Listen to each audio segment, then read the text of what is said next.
Hi everyone, welcome back to the Scent Advocate. Today I have some new samples that I got in a recent haul. They are focused on green fragrances in one form or another. Okay, so let's jump right into the fragrances we're going to test today. Let's start out with Pacific Rock Moss by Goldfield and Banks. So I got a travel size for this. I had already tried the small tester. I either got it from Lucky Scent or Scent Split, but I decided I was ready to graduate up to a travel size and see how I really liked it. Now, of course, it's got moss in it, as is indicated in the name, so I am an absolute fool for moss. So I had to have it. And it's a Fraiche and it's hot, it's summertime. So let's give it a test and see how it does. It's very bright, beautiful lemon, slightly sweet, but not a gourmand. It's lemon juice, not lemon rind. Very clean. It smells like it would wear close to the skin, but this is a perfume concentrate. So I'm guessing it's a little bit stronger than what you would get in an eau de parfum. And you can definitely tell it's got some strength to it. So I'm guessing the notes for this are lemon, a moss, but a green moss, not oak moss. Oak moss technically isn't a real moss, it's a lichen, which is different. This would be more of a green, moist, either boggy or otherwise aquatic moss. And maybe a blonde wood at the base, giving it some backbone. So let's see what the actual notes are. All right, we've got Australian coastal moss, makes sense. Lemon, sage, geranium, and Virginia cedar. So I wouldn't have guessed sage or geranium. I don't get any floral in this, and the sage is usually a little bit dusty, and in my experience, I'm not getting that. I'm pretty sure the longevity on this would be solid. This is something you could wear to work. It's something you would wear in the warmer months. I wouldn't necessarily reach for this to go about my regular day in the winter. I might reach for it if I am just going to sit around at home in the colder months and I just get out of the shower.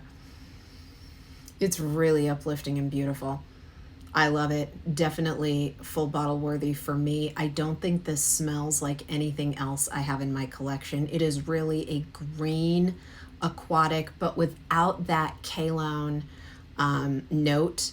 I might have thought maybe a little ambergris in here, but it's not salty or fishy in any way. It's really beautiful. It's pretty unique. I think it's worth checking out. Let's see how it performs in the dry down. And in the meanwhile, let's move on to, let's do Dandelion Fig by Shay and Blue. I also tested this in a much smaller sample. I really loved it. And so I had to get a bigger bottle. Okay. This has a sharp green note to it. Similar to, or maybe it includes tomato leaf or tomato vine.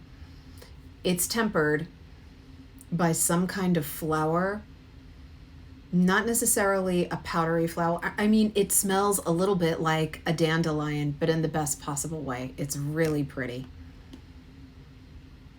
And a blonde wood at the base. So I'm guessing tomato leaf, or leaves of some kind, very strong green leaves, maybe obviously dandelion, but maybe another, like a lily of the valley or something, a very easy white floral. And yeah, a blonde wood in the base. This doesn't smell like anything else I have in my collection, but it's got a similar DNA to those strong green, very much on trend right now, tomato leaf fragrances, but not as sharp. It's definitely more wearable and generally pleasing. What I'm not getting a ton of is fig.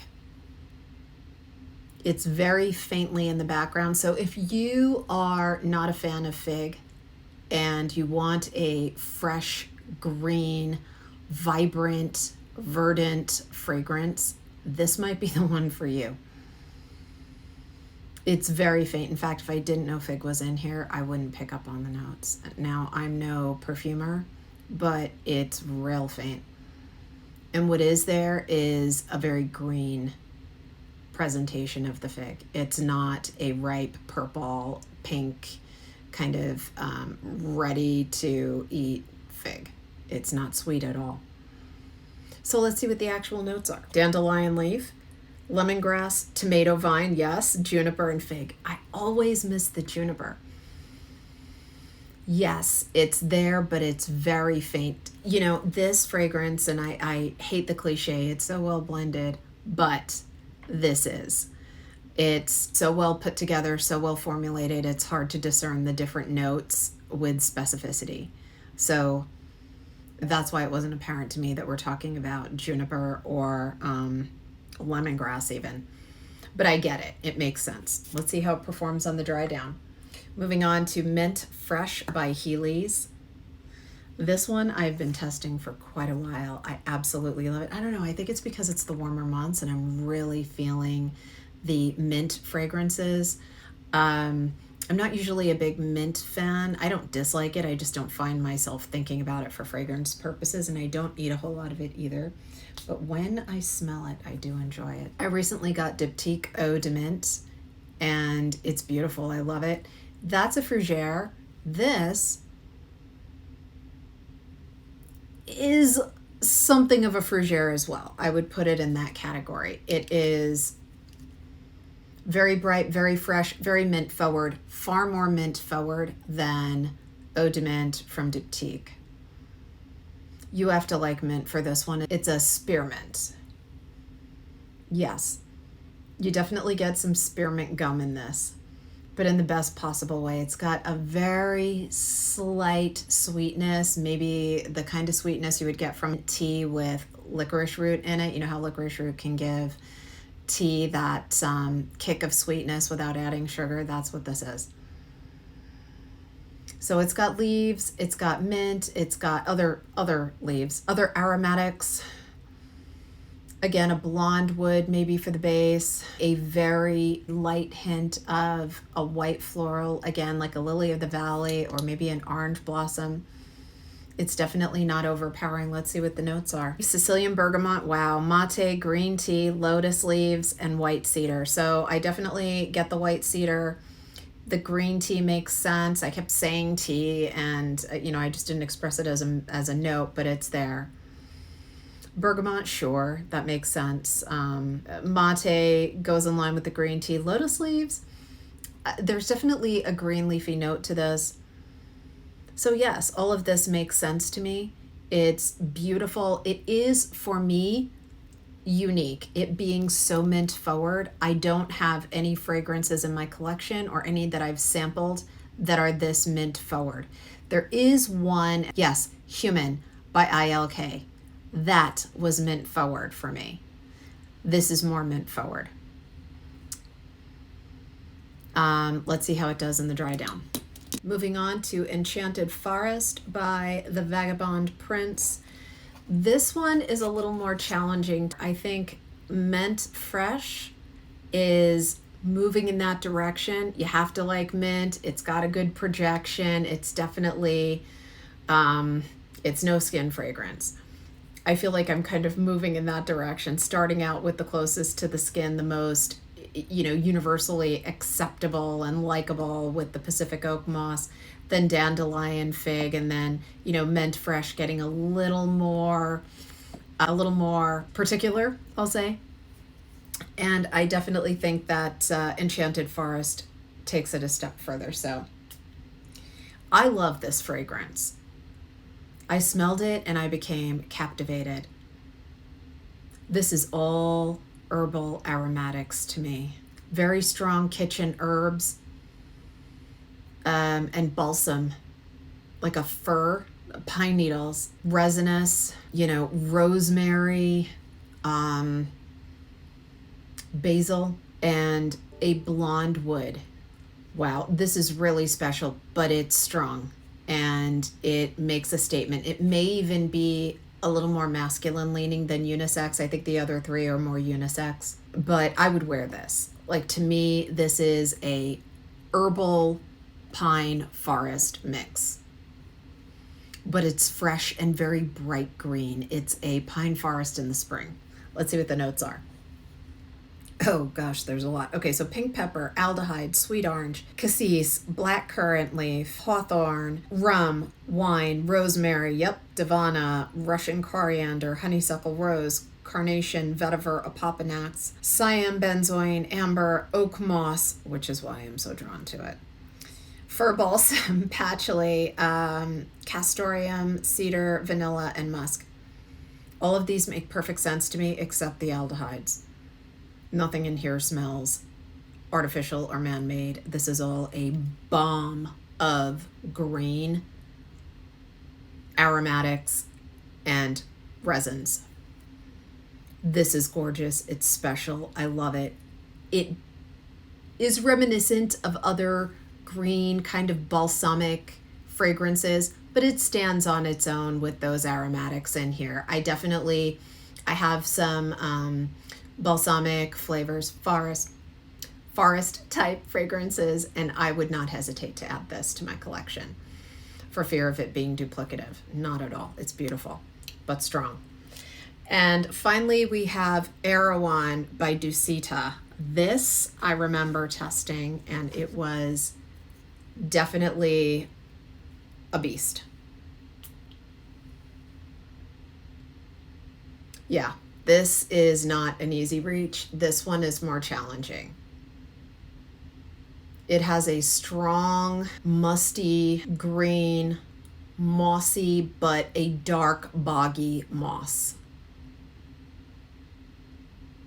You have to love moss. You have to love the flora of the forest. It is unique. It is so interesting.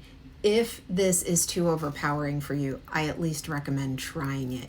This is the sort of fragrance that I think makes us grow and stretch a little bit out of our comfort zones in our fragrance journeys. This is really special. I've never smelled anything like it. It's completely unique. It's masculine leaning. This is for a wet, full day. This is a cold, rainy, kind of cloudy, bad weather day in the fall with lots of humidity in the air. The leaves have not yet turned. They are still very much green. But even in smelling it just for a couple of moments after the initial spray, it is calming down. So I suspect there is a good amount of oak moss in there because it is changing so rapidly, and so it's a volatile fragrance, right? It's definitely interesting and unique and deep and powerful. Sorry, I have to smell my coffee. It's getting more feminine and less kind of sharp and punchy as it dries down. This is really unique. I love it. I love it. Let's see what the actual notes are for this. Erawan. Herbal notes, petitgrain, lily of the valley, clary sage, liatris. I hope I'm saying that right. Cedar, oak moss, of course, and vanilla. The vanilla is not a sweet vanilla. It's coming out more as it dries down. Lily of the valley, a little bit of a subtle floral in the middle as it's drying down. Sage, it feels a little too wet for me to have the dusty note of sage pop out. I don't smell the sage. Cedar, sure, makes sense. Petitgrain, sure. Yeah, this is interesting. Okay, so those are the fragrances from this sample haul. Let's see how they dried down. Let's start with Pacific Oak Moss. This just gets prettier and softer. The lemon is drier. There's a dusty, kind of cool tone to it as it dries down. It doesn't feel as wet and aquatic as it did in the beginning. It's mostly lemon, which is wonderful because I love lemon and it's a unique lemon fragrance. Pacific Oak Moss by Goldfield and Banks. Next, Dandelion Fig. The fig's coming out a little bit in this. It's still a sharp green, but slightly tempered from the dry down. The dandelion is very much there. Again, this is a really well formulated fragrance. The notes are coming together beautifully to create a nice, wearable, green summer fragrance. I imagine perspiring with this on would be no problem at all. That would only bring out the notes and create like that gorgeous aroma around you as you glisten in the sun.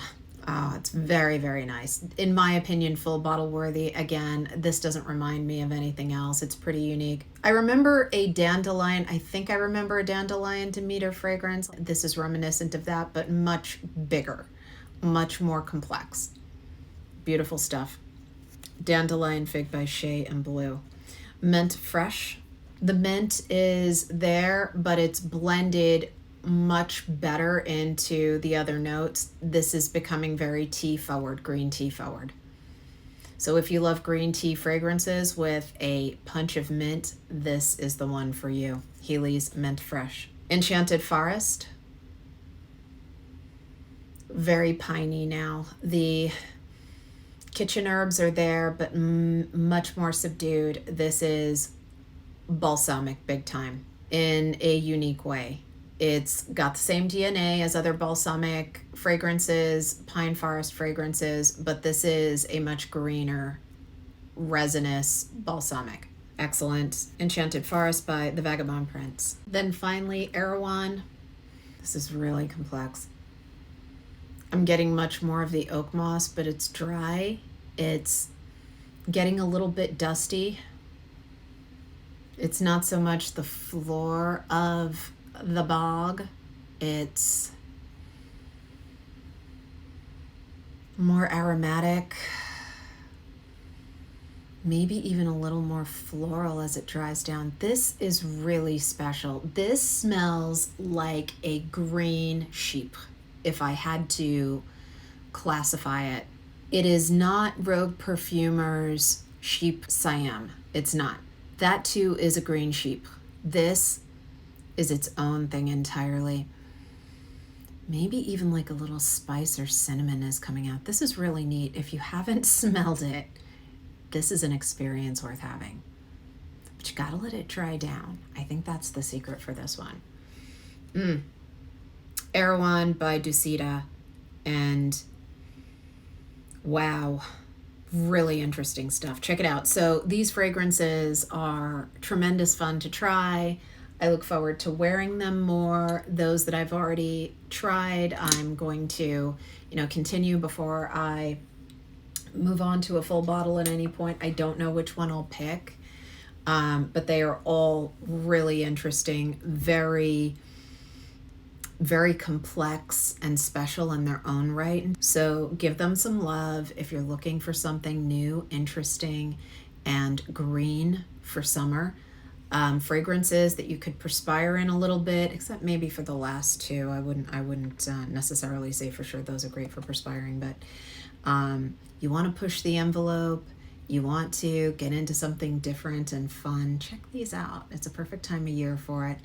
As always, I've had great experiences with Scent Split as well as Lucky Scent and Twisted Lily. These all came from Scent Split. Try them out, see what you think. Let me know in the comments whether your experiences are similar to mine or whether you have a different experience entirely. And please like and subscribe if you haven't already. Thanks so much. Have a great rest of the day.